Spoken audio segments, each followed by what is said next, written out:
எல்லாரும் வணக்கங்க. நான் உங்கள் பைக் ரேஸ் சத்யா பேசுகிறேன்.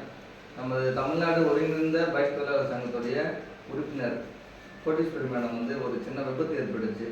அவங்களுக்கு நம்ம சங்கத்தில் வந்துட்டு உறுப்பினர் எல்லாம் ஒன்றா சேர்ந்துட்டு ஒரு சிறிய உதவி பண்ணலாம்னு சொல்லிட்டு முடிவு பண்ணோம். அதனால் ஒரு சிறிய அன்பளிப்பு அவங்களுக்கு ரெடி பண்ணோம். ஏன்னா இப்போ அவங்களால வேலைக்கு போக முடியாது. அதனால் ஒரு சின்னதை ஒரு முடிவு பண்ணோம். நம்ம சங்கத்துடைய பொதுச் செயலாளர் ஆர் ரஜினி தேசப்பண்ணன், பொருளாளர் அர்ஜுன் கண்ணன், துறை பொதுச் செயலாளர் சீனிவாசன் நாங்கள் வந்திருக்கோம். இதுக்கு வந்துட்டு அவங்களுக்காக சிறிய தொகை கொடுத்த அனைத்து உறுப்பினர்களுக்கும் ரொம்ப ரொம்ப நன்றி. இந்த தொகை வந்து அவங்க இப்போ இந்த வேலைக்கு போக முடியாத டைமில் அவங்க குடும்ப செலவு யூஸ் பண்ணுறதாக கொடுத்துருக்கோம். அனைத்து கேப்டன் வந்து ரொம்ப ரொம்ப நன்றி.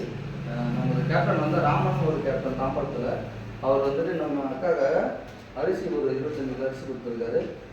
மற்ற அவருக்கும் மற்ற அனைத்து கேப்டனுங்களுக்கும் ரொம்ப ரொம்ப நன்றி. இந்த தொகையில் வந்து அவருக்கு ஒரு சின்ன ஒரு உதவி நினைக்கிறோம். ரொம்ப ரொம்ப நன்றி.